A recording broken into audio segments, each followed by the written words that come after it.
inside the pocket.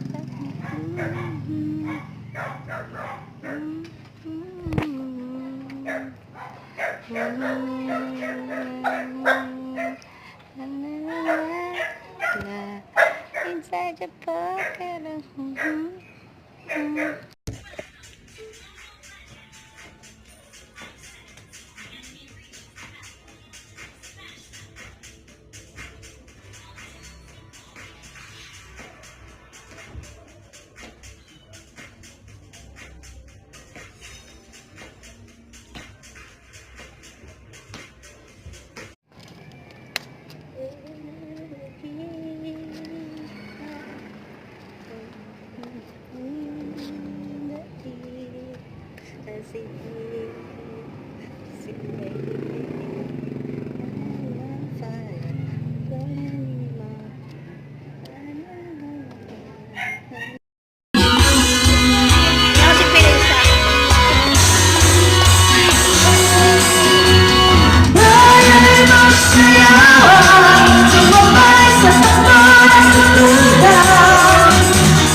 Kasi at saka yung mga pagsubok, yung mga paghirap yan, yung nga ang tinetest kayo ng Diyos yan, kung gaano kayo katatag ang inyong paniniwala at pananalig sa Kanya.